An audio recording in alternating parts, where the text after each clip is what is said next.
Buenos días, esto es un evento organizado por DACI, un evento hecho por un equipo internacional de líderes comerciantes de productos Niken, quienes nos sentimos agradecidos por contar con la presencia de cada uno de ustedes. Este espacio está auspiciado por los repuestos de 2 líneas de productos que mejoran la calidad de vida de sus usuarios con resultados muy notorios. La línea Pikeman filtra y provee agua de excelente calidad, semialcalina, pura y capaz de hidratar profundamente. Y el Kenkoair se encarga de filtrar aire mientras provee vitaminas llamadas iones negativos que desinflaman y fortalecen el sistema respiratorio. En este momento se encuentran ambas líneas con hasta un 20% de descuento en sus repuestos, con el propósito de ayudarte a mejorar la calidad del elemento vital agua y aire que consumes a diario. Pedinos tus repuestos rebajados. Tras esta introducción damos lugar a Melina Latorre, desde Buenos Aires, Argentina. Melina es licenciada en marketing y consultora en decodificación bioemocional. Melina perdió a su marido físicamente, quedando sola con 3 niñas pequeñas, y en su búsqueda de volver a ser feliz, encontró el para qué vivió esta experiencia. Así que abrió un blog para compartir su historia con ánimo de ayudar a otras personas que estuviesen pasando por situaciones similares. Y se certificó como consultora para acompañar en estos procesos, transformándolos. Vamos a dejar habilitado el chat para contestar preguntas al final y ojalá muchas de ellas sean resueltas a lo largo del tiempo compartido. Gracias por acompañarnos, Melina. Te cedemos el micrófono y la pantalla para abordar la temática de hoy del duelo a la inspiración. Por favor, presiona el botón verde, la pantalla y el micrófono son tuyos.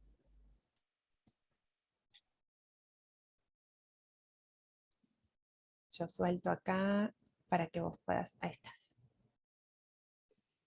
Bueno, perfecto. Muchísimas gracias al Grupo DACI por este espacio. Hoy vengo a contar mi historia para inspirarlos, para acompañarlos en todos estos procesos de pérdida. Voy a comenzar. Mi vida, esto era mi vida antes de que sucediera lo que sucedió, unos 5 meses antes. Tenía mi familia conformada por mis hijas y otra chiquita en camino. Era una familia muy feliz, la verdad que me sentía plena en ese momento. Esta es la imagen, creo que dice todo. Acá cuando nació Emma, mi hija más chiquitita, compartiendo con las hermanas mayores, con su papá, especialmente con su papá, ¿no? Esto fue apenas nació Emma, el día que nació Emma. Este fue mi último cumpleaños junto a Matías, donde la pasé feliz, estaba mi familia completa, compartí con amigos, vivía en Colombia, realmente estaba plena. Emma, tan chiquitita, de 2 meses, compartiendo con su papá, que por lo menos puedo compartirlo, puedo conocer, puedo tener contacto con él. Un mes antes nos estábamos yendo a Argentina a pasar las fiestas con la familia, a celebrar el cumpleaños de mi hija mayor. Yo, como les contaba, vivía en Bogotá, Colombia, y íbamos todos los años en diciembre a ver a la familia y a pasar las fiestas. Ahí mi familia, la gran parte de mi familia conoció a Emma, y fuimos a quedarnos como aproximadamente un mes allá.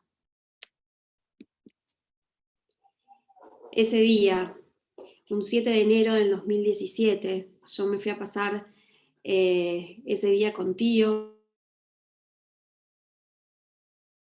luego día donde me despedí de mis amigos, de mi familia, y a nosotros nos iban a trasladar a México. Y me despedía y decía, bueno, los espero en México, allá estaré. Pero cuando llegué a la casa de mis papás, de vuelta de la casa de mis tías, me encontré con la peor noticia que uno puede encontrarse. En ese momento, mi hermana mayor se había llevado a Delfina, mi hija mayor, a su casa, y cuando llego a la casa de mis papás veo el auto estacionado de mi hermana. Y yo dije, uy, qué raro que mi hermana se haya venido para acá y no se haya ido para su casa. Mi hermana se baja, yo me bajo del auto y me dice, Matías tuvo un accidente. ¿Cómo? Sí, sí, tuvo un accidente, se ahogó, se lo llevó al mar. Yo no entendía nada. Realmente fue un momento de que no sabía qué era lo que estaba pasando en ese momento. Matías había ido a hacer su MBA a Nicaragua y ese fin de semana estuvo con sus amigos en la playa, y cuando se empezó a sentir mal, se empezó a sentir abombado, se acercó a la orilla del mar, se desplomó. Ahí fue en la orilla cuando le quisieron hacer los primeros auxilios, escupió sangre, estimamos que fue un aneurisma, pero al llenarse sus pulmones de agua, su autopsia dio ahogo. Realmente fue algo totalmente inesperado. En ese momento, cuando mi hermana me da la noticia, yo digo, ¿cómo puede ser que, que se haya ahogado si Matías no era muy amante del agua? Y fue como una mezcla de emociones. La noticia que le llegó a mi hermana pensó cualquier cosa, que lo estaban engañando porque le llegó por Facebook. Fue la verdad que fue un día donde el castillito que yo tenía armado, esa familia feliz, constituida, que siempre había soñado, se desmoronó. Así fue cuando me dieron la noticia, esa noticia tan drástica, donde la noticia que me cambió completamente la vida, que yo dije, ¿por qué me está pasando esto a mí? Él estaba en Nicaragua, como les contaba, y yo estaba en Buenos Aires, Argentina. Luego nos íbamos a encontrar en Bogotá, pero eso nunca ocurrió. Como les contaba, todo se derrumbó. Todo ese castillito que yo tenía armado, es como que vino un tornado fuerte y me lo voló. Se desvaneció, era como estar allá arriba y caer de golpe. Me sentí como que no sabía qué hacer. Me sentí como que no sabía qué hacer, qué iba a hacer. Tenía que darle la noticia a mis hijas, cómo iba a ser ese momento. Fue un desfile de gente en la casa de mi mamá. No lo podíamos creer. Era como, me había ido a dormir tratando de dormir algo, y lo poco que dormí, cuando me levanté dije, díganme que esto es un sueño, que estoy soñando, que fue una pesadilla, pero no. Ahí yo creo que empezó una agonía en mi vida impresionante. Fue como que se me cayó todo. Digo, ¿para qué estoy viviendo? Yo me quiero ir con él. ¿Qué hago acá? Me decían, tenés que vivir por tus hijas, tenés que vivir más que nada por tus hijas, me decían, sos joven. Realmente fue algo increíble, algo que no podía, que, que no sabía cómo seguir. Eso era, no sabía cómo seguir. Era un nuevo comenzar sin él, como empezaba con mis 3 chiquitas. ¿Cómo iba a seguir? Él era mi apoyo, era el papá de mis hijas, mi amor, el amor de mi vida. Tenía todo todo un cuentito de hadas que se rompió. Eso fue. Y entonces me tocó empezar de nuevo. ¿Cómo empezaba de nuevo? Gracias a Dios tuve el apoyo de toda mi familia, de amigos que estuvieron siempre, que me han acompañado, que me han ayudado. Me tocó ir a cerrar mi casa en Colombia, como empezar a desarmar todo lo que yo había armado y construido con él, ese sueño, ese proyecto de vida que yo había construido con él. Dentro de la etapa de duelo, he vivido diferentes momentos. Un momento es como si fuese una montaña rusa que hay momentos de rabia, de dolor, de que por qué no con aquellas personas que tienen a su pareja, en mi caso, ¿no? Como el otro lo tiene y yo no. El regateo y la negociación con la religión, de decir, ¿para qué te voy a dar esto si me lo vas a quitar? Una negociación, vivo en función de lo que se fue. Hay una frustración de las cosas, de cómo salieron, no salieron como las tenía pensadas, como yo ese castillito que tenía, o sea, que había armado, que había planeado, que había soñado, y sentir la frustración que eso no va a pasar, todo lo que me había creado. Podemos estar en una etapa de duelo sin saberlo. Nos desconectamos de las cosas, de las personas, de las oportunidades, de lo nuevo, porque es como que nos quedamos estancados en ese dolor profundo y no sé, decimos, ¿cómo voy a ser feliz si la persona, o sea, mi marido se fue, o sea, se murió? ¿Cómo voy a volver a ser feliz si tal cosa? ¿Cómo voy a hacer tal cosa si esa persona ya no está? Tenemos la falsa idea de que si hubiéramos actuado de otra manera las cosas hubiesen sido diferentes. En este caso, por ejemplo, digo, si hubiese Matías estado en mi casa, en Colombia solo, ¿cómo iba a ser para encontrarlo? Lo iban a encontrar, o sea, van a abrir la puerta, como que uno empieza a hacer historias que realmente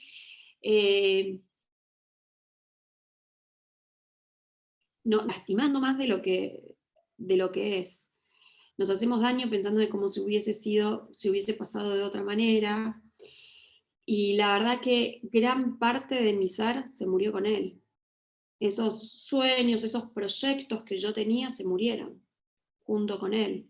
Entonces, en esa etapa de duelo, donde también no se muere la persona física, sino todo lo que conlleva lo que uno había proyectado con esa persona.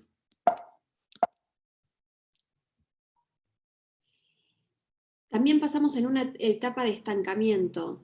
Todos vivimos en un momento que no avanzamos, en que no encontramos la fuerza para seguir, para dar el siguiente paso. Es como que nos hundimos en ese lugar y es como que vivimos, estamos en un estado de supervivencia, que no logramos salir de esa depresión. No sabemos qué sigue, cómo se sigue, no sabemos qué queremos, tenemos ausencia de sueños, de oportunidad, como que uno está volando. Vive en piloto automático, entramos en una laguna que nos cuesta recordar. O sea, cuando salimos ya de esta etapa, decimos, yo pasé por esto, sabemos que la vida sigue, pero no la podemos guiar. Es como que no podemos tomar las riendas de nuestra vida. Luego pasamos a una etapa de resurrección.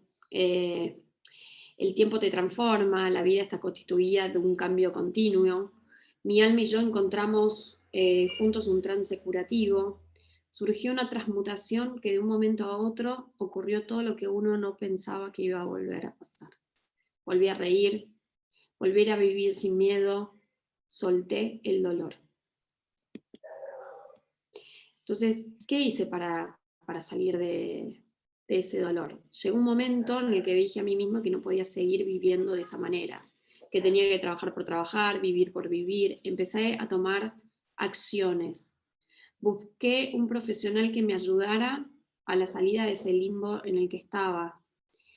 Empecé a enfrentar mi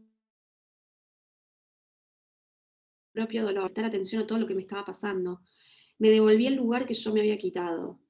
Rompí ese apego al dolor, volví a recordarme sin dolor. Comencé a recobrar mi voz, mi criterio, a poner límites a lo que ya no me gustaba. Tomé decisiones difíciles. Por ejemplo, estaba trabajando en un lugar donde no me sentía cómoda, donde tenía un jefe que me hostigaba, que no me gustaba. Y ahí pensé, ¿por qué no puedo hacer algo que me haga feliz y no estar sometida porque tengo que trabajar para mantener a mis hijas? Y tomé esa decisión, prioricé mi felicidad. Comencé a realizar cosas diferentes, comencé a buscar la fuerza, empecé a leer libros, a mirar videos inspiradores, realicé terapias alternativas, empecé a hablar objetivamente del dolor. Cuando hablo de etapas de terapias alternativas, por ejemplo, hice decodificación bioemocional, donde a través de eso me llamó a seguir en ese camino, a certificarme, y ahí encontré que yo estoy repitiendo 3 historias en mi árbol genealógico. Yo estoy repitiendo historia con mi abuela materna, que quedó viuda cuando mi mamá tenía 13 años, con mi abuela paterna, que quedó viuda cuando estaba embarazada de mi papá, y la abuela de Matías quedó viuda a los 35 años, al igual que yo, y Matías falleció a los 42 años, al igual que su padre, de su abuelo. Entonces estoy como teniendo ese patrón y a través de ciertos rituales, de la toma de conciencia, puedo cortar esas historias, ese patrón que tengo en mi árbol para que no le pase a ninguna de mis hijas.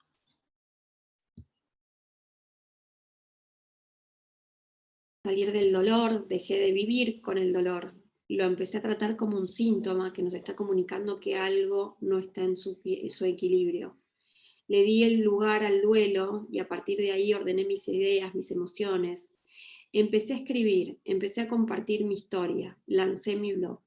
Eso creo que me ha ayudado un montón porque pude compartir mi historia, pude tomar conciencia de lo vivido, de lo que me estaba pasando y así poder acompañar a otras personas que tienen alguna pérdida.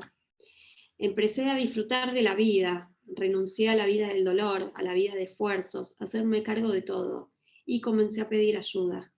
Invertí mi tiempo, mi energía y mis recursos en mí, puse mi espiritualidad a mi servicio.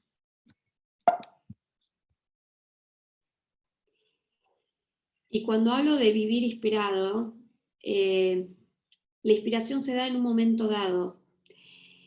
Es vivir en espíritu en todo momento, viviendo por nosotros mismos. Se trata de cambiar la conciencia de uno mismo, de tratar de ver qué es lo que estoy pensando, qué es lo que me está pasando, qué emociones, escuchar mis emociones. Es observar los pensamientos que tenemos. Y si lo puedo concebir en mi mente y que sí, y creo que no tengo talento, eso, o sea, todo lo que yo yo concibo en mi mente lo puedo crear. Tengo la habilidad para conectarme con eso. O sea, yo no puedo decirme que no soy capaz de hacerlo porque todos somos capaces de hacerlo. Y sobre todo somos seres espirituales viviendo una experiencia humana. Entonces, ¿qué dirán para inspirarse en su vida? Lo que deseo y está alineado con mi espíritu está en camino. Si creen apasionadamente en algo que no existe, lo crean, porque saben que está en camino y no hay nada ni nadie que puede disuadirlos. Tu mente trasciende límites. Y para finalizar, la muerte siempre nos lleva a una evolución. Todo muere para nacer mejor. Si no hay evolución, es una muerte perdida.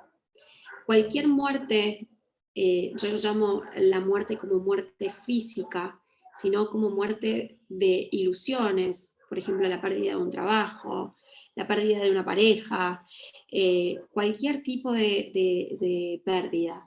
Está como nosotros lo podemos llevar y les puedo asegurar que esto nos hace evolucionar.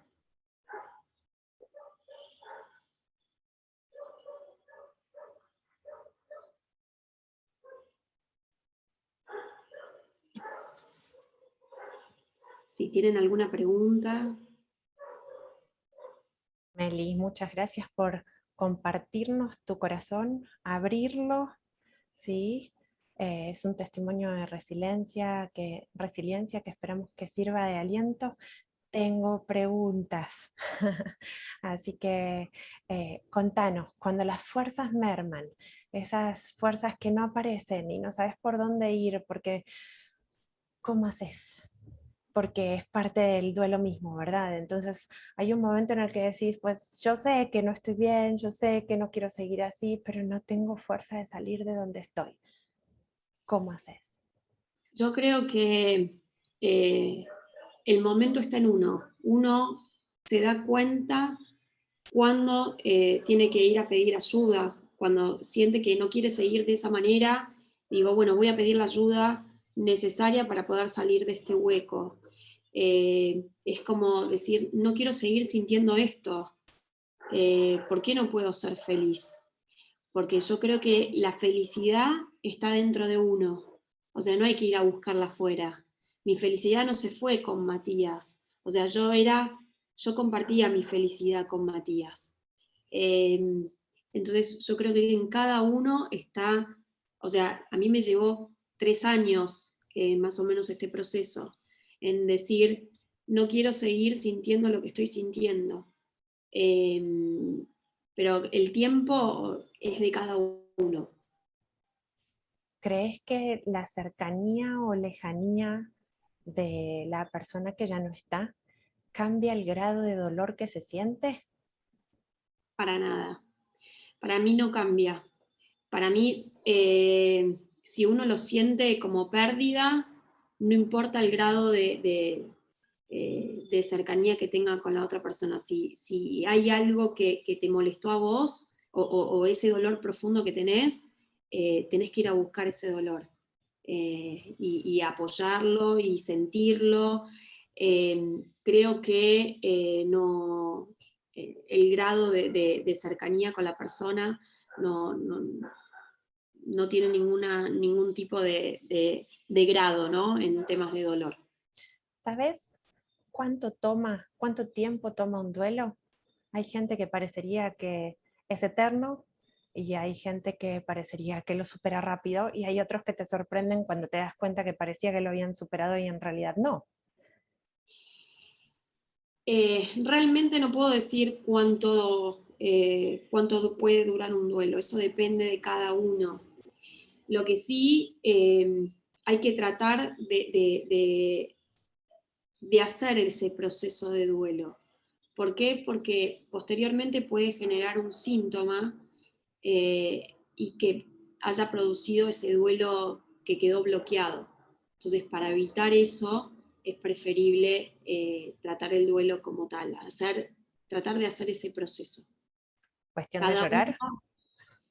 no sé si es llorar, cada uno hace el proceso como siente, si siente llorar, si siente que, no sé, que tiene que ir al cementerio, no sé, es lo que uno sienta, pero es el proceso, es importante, es estar viviendo en conciencia, es estar atento a las emociones que uno tiene, qué es lo que le pasa. Difícil, ¿no? Porque estamos acostumbrados a estar pendientes de los deberes más que de escucharnos a nosotros mismos.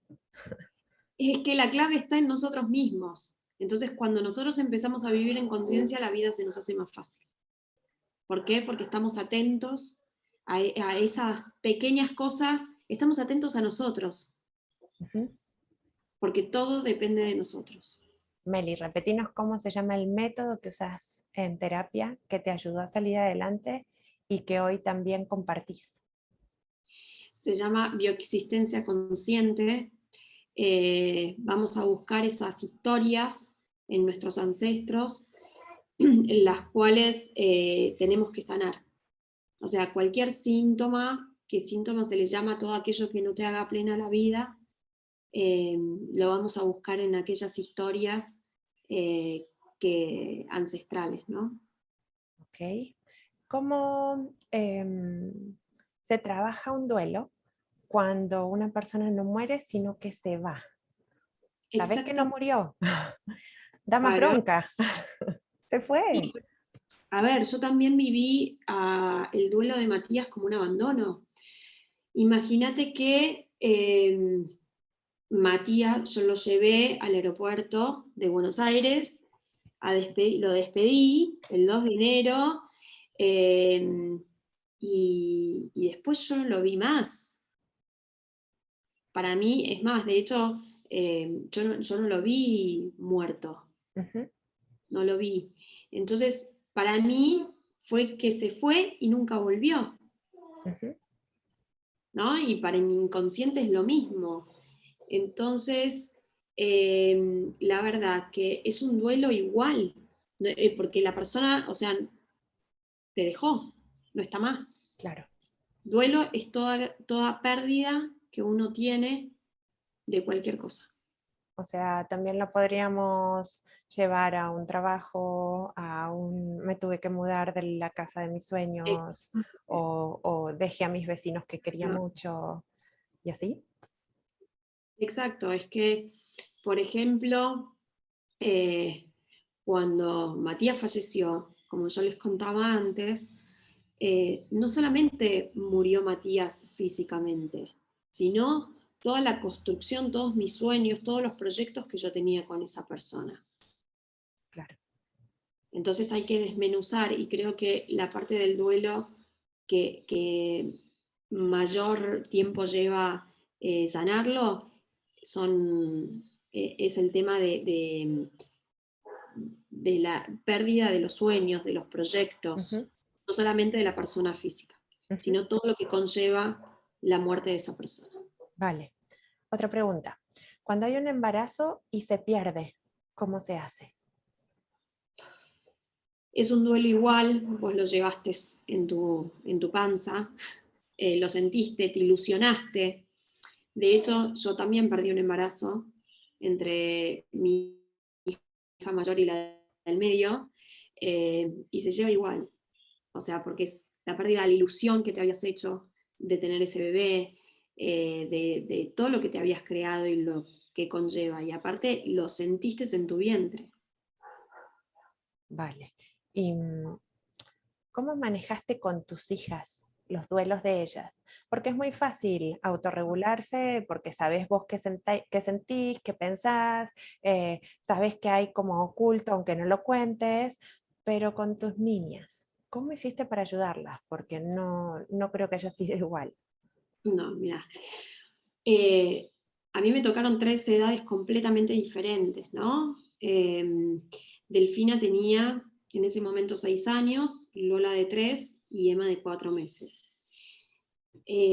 Cuando yo les doy la noticia, a mí me aconsejan a que les diga, tu papá murió, o sea, como decirles siempre la verdad, porque si vos, por ejemplo, le decís se fue al cielo, es como que le creas la ilusión de que va a volver, Ajá.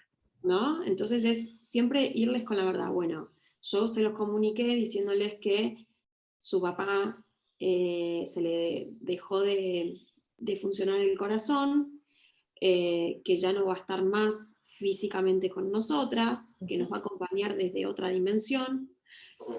Eh, y por ejemplo, Delfina gritó, lloró, pataleó y después me dijo, tranquila mamá, papá está con nosotros. Lola, Wow. con 3 añitos, realmente era como que le dijeron, mi papá murió, y te dice, ¿y tu papá? Mi papá murió y chau. Y bueno, la chiquita era demasiado chiquita. Ujú. Entonces, con Delfina, vos imaginate que a los 6 años, ella, eh, o sea, los chicos a los 6, 7 años aproximadamente, tienden a tener miedo a que uno de los papás falte. En Ujú. el caso de Delfina se hizo realidad. Entonces, a partir de ahí, yo busqué ayuda terapéutica para Delfina. Ni Enseguida, bien terminó ni la bien situación, pasó. ni bien Ni bien arrancó terminó, esto. tiene que pasar 1, 2 meses y Ujú, enseguida empezó terapia. ujú. Lola, la verdad que uno subestima mucho a los chicos, ¿no? Lola dice, no, mi papá murió.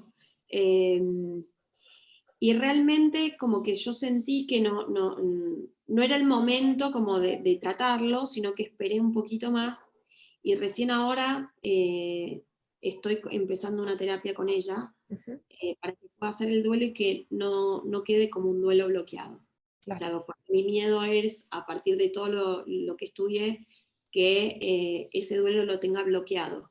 ¿Qué pasaría si queda bloqueado? Puede tener algún síntoma posterior, algo que, como esa emoción que le quede interna y que no la pueda sacar, Ujú, ese dolor que, de esa pérdida que no lo pudo procesar. claro. Y podría afectar otras áreas de su vida más adelante. Exactamente. Ajá, Exactamente. vale. ¿Y con Emma? Y con Emma como que tomó a su abuelo como imagen masculina, Ajá, ¿no? Y de hecho, Emma es doble de mi papá por fecha, y vivieron la misma historia. Entonces, tienen una conexión ellos dos impresionante. Y realmente yo a Emma la veo una nena súper feliz, o sea, como que está bien, pero yo creo que en algún momento también comenzará terapia. Creo que hoy una mamá sabe cuándo es el momento de que haga su proceso. ujú. Sí, totalmente. De las tres niñas, ¿cuál era la más allegada, cuál era la que tenía más relación o que veías que no se soltaban con Matías? Bueno, tenía mucha conexión Lola, la del medio, con Matías. De hecho, su secreto era te quiero, te amo. O sea, le decían, te digo un secreto, te quiero, te amo. Eh, y esa fue lo que quedó. O sea, era una conexión impresionante los dos. Eh, pero bueno, yo creo que con todas, ¿no? Y de hecho, Emma me dejó, eh, mejor dicho, Matías me dejó en Emma su ser completo. Ajá, Es idéntica tanto físicamente como en todo. wow, qué dicha. Sí, sí, sí. Sin saberlo, qué dicha. Am, Cuando empezaste las terapias con Delfina, Sí. eh, ¿empezaste a ver algún cambio en ella antes o después con todo esto? Creo que es normal que los chicos pasen por unas etapas de bronca, que se ven en rabietas, ¿sí? Pero pues no es general tampoco y a lo mejor con la terapia pudiste resolverla antes de que pudiese comenzar. ¿Cómo fue?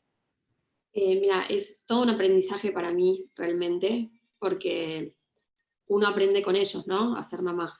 Ujú, Eh, y Delfina, la verdad que la terapia la ha ayudado muchísimo. En un principio ella se relacionaba en el colegio como mi papá se murió. O sea, apenas pasó esto, cuando era muy reciente, como que se vinculaba con otros pares desde el dolor, desde ajá, la victimización, si ujú, querés llamarlo de esa manera. Y ahora nada que ver. Ahora es como, me presento como Delfina, ¿no? Como Delfina la que perdió el papá. ajá. Migrando por completo la vista ahora a la familia. La familia normalmente en estas situaciones trata de ayudar al ser dolido, al más dolido, porque ellos también están dolidos, y sin querer buscan como una complicidad para poder ayudar a través de palabras, de actividades, a cambiar el foco, a que no esté tan triste. Eh, Muchas veces esas buenas intenciones no llegan a su propósito. Conozco gente que hasta ha dicho, chao familia, no quiero ni verte más, dame mi tiempo, necesito estar sola en este momento. ¿Cómo acompañar? ¿Cómo ayudar? El rol de la familia es indispensable, pero a la vez, si está mal usado, uy, en qué lugar ponerte? ¿Sí? De hecho, les voy a contar algo que me pasó a mí, eh, una experiencia vivida a raíz de eso. Cuando sucede esto de Matías, bueno, toda esa semana fue una semana como de agonía, hasta que trajeron el cuerpo a Buenos Aires. Entonces, después del sepelio, mi hermana me invita a Mar del Plata con la familia, y me dijo, no, vos no te quedás acá, te venís con nosotros y demás. Y en ese momento yo tenía el teléfono de Colombia, con lo cual necesitaba conexión a internet. cuando estábamos allá con unos amigos de mi hermana y mi cuñado, que me prestaba internet, claro, yo me ponía a leer todos los mensajes que escribían, que me escribían y demás, y a mí era un mar de lágrimas. Entonces me decían, deja de llorar porque te quito internet.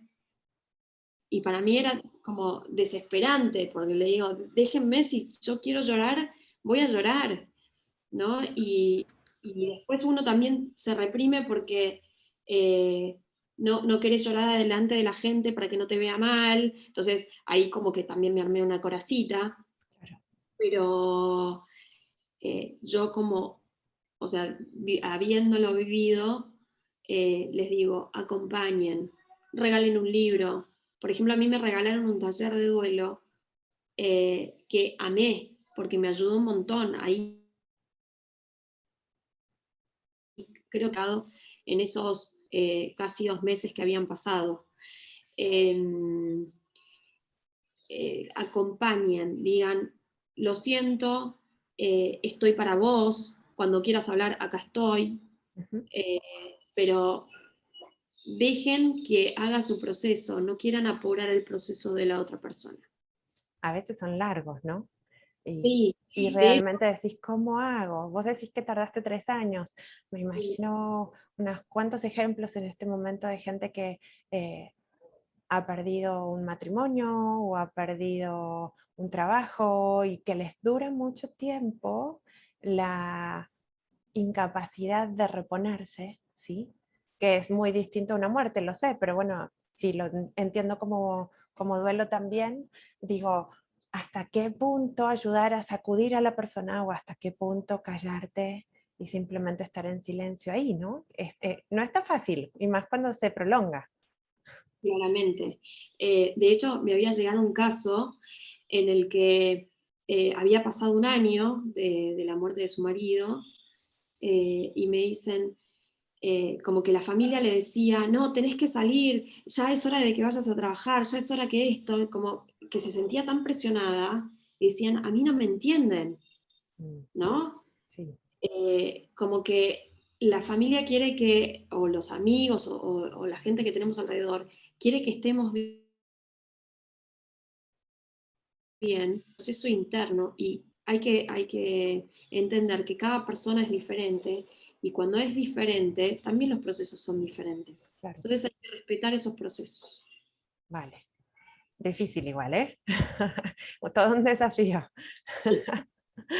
¿En qué consiste, Meli, y esto ya casi cerrando, en qué consiste transformarse en este caso y desde el punto de vista de tu acompañamiento? Porque vos hablas de que realmente toda esta situación te sirvió para cambiar y reinventarte. Entonces, esa transformación, ¿por dónde pasa?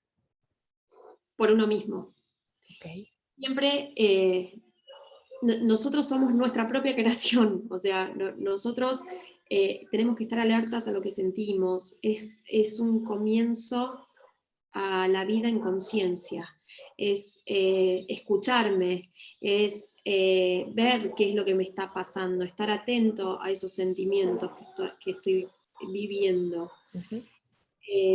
Es eso, es escucharte, es ver qué es lo que te está pasando para tomar acciones, ¿no? Claro.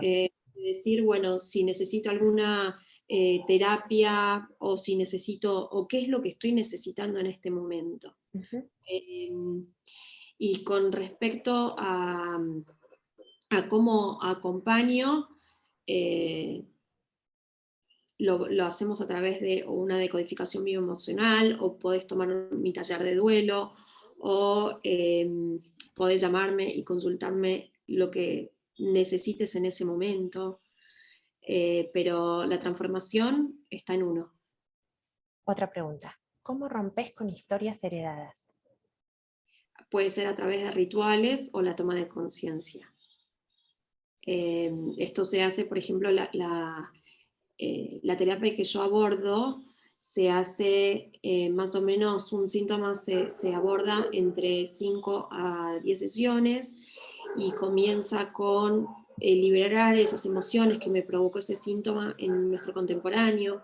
Luego voy a ver qué es lo que sintió mi mamá en la panza que me transmitió en ese momento.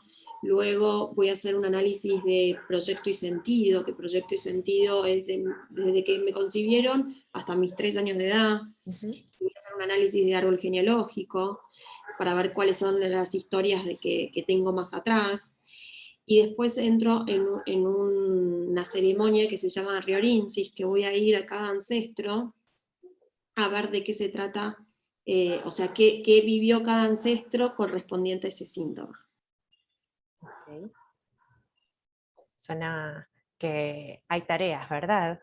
Y que va a tocar sincerarse con uno mismo y enfrentarlo todo. Claro, es que nosotros venimos ya con un chip, con toda la información en el inconsciente de todos nuestros ancestros. Entonces, quizás estamos viviendo ciertas historias que fueron o en reparación de historias pasadas. Ajá. O repitiendo patrones, como fue mi caso. Ajá. Y estas cuestiones heredadas que vas tratando, ¿con qué frecuencia se hacen las reuniones con vos? Se hacen una vez al mes, más o menos a cada 20 días. ¿Por qué tanta distancia? Porque en cada sesión voy a manejar, o sea, voy a liberar emociones, voy a trabajar con las emociones. Al trabajar con las emociones, el cuerpo habla. Entonces puedo tener dolores de cabeza, se puede acrecentar en esos días el síntoma que tengo, puedo tener mal humor, puedo tener ganas de estar solo, de llorar. Es como muy movilizante, con lo cual para que dejarlo descansar al cuerpo es importante que pasen aproximadamente 20-28 días. Vale, una última pregunta que no quiero que me quede en el tintero, y hablando de cuestiones movilizantes, que toda esta charla sí lo trae, ¿no? Frecuentar lugares o incluso cómo hacer para deshacerte de su ropa. Son dos cosas muy movilizantes. Sí, no. Convengamos que cada uno tiene sus tiempos para sacar la ropa, para desprenderse de las cosas. Yo les voy a contar cómo fue mi experiencia. En un momento, yo ya cercano a la fecha que tenía que viajar a Colombia, a cerrar mi casa y demás, yo claramente tenía todo lo de Matías ahí. Entonces llamé a una de mis grandes amigas de Colombia y le dije: Angelita, por favor, necesito que saques toda esta ropa, que me dejes las remeras de fútbol, esto y esto, y que se lo des a tal persona, que él va a saber qué hacer con esa ropa. Y así fue.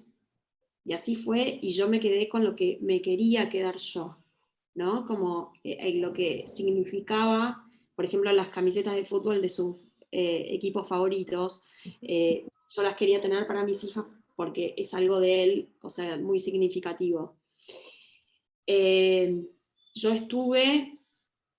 cerré toda mi casa y a los 2 años y medio, o sea, me llegó la mudanza a Buenos Aires y yo tuve todas las cosas guardadas en cajas en un departamento que tenía mi papá.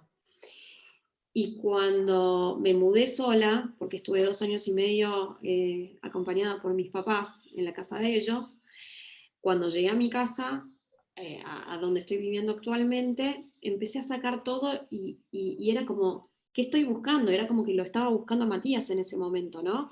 Y ahí también es como que yo digo, uy, acá arrancó mi proceso de duelo. ¿No habías abierto ninguna caja antes? No había abierto ninguna caja, creo que había abierto 2 cajas, pero que era buscar algo puntual y que lo tenía como marcado, algo de las nenas, nada más. Okay. Entonces en ese momento fue como algo de qué es lo que estaba buscando, y era una desesperación que me había agarrado de abrir cajas, en vez de ir abriendo caja por caja y ir acomodando, era la desesperación de abrir todo, y como que quería buscar a Matías ahí, ¿no? Y yo colgué todas las fotos, o sea, creo que hay una que no colgué, que fue la que estoy embarazada de Delfina, la mayor, y estoy con él, que era un mural gigante que tenía en mi casa. Esa fue, creo, la única que no, la única foto. No, y la del casamiento también, como que no la puse. Como que hubo fotos que no, porque me parecía como muy fuerte, Ujú. pero de resto, yo tengo mi casa llena de fotos de Matías. Y de hecho mi cuñada, cada vez que viene, me dice, tenés demasiadas fotos de mi hermano. O sea, es too much, ¿no? Pero realmente eh, para mí es importante que esté. Quizás el día de mañana sí vaya sacando algunas fotos realmente, pero es también una manera de que mis hijas lo recuerden. Claro. Y de hecho, lo que hacemos son rituales para aniversario de fallecimiento y su cumpleaños. Por ejemplo, en su cumpleaños nos juntamos con amigos, tomamos Fernet, que era lo que a él le gustaba. Y, por ejemplo, en el día de la muerte, del aniversario de muerte, hicimos como un avatar donde poníamos una foto en el centro de Matías y poníamos con las nenas todo lo que le gustaba y qué es lo que recordaban del papá, ¿no? Ajá. Eh, que creo que eso ayuda mucho para que sientan la presencia de su papá. Y que Porque, tengan raíces, ¿no? Porque si claro, no, hay que forjarlas.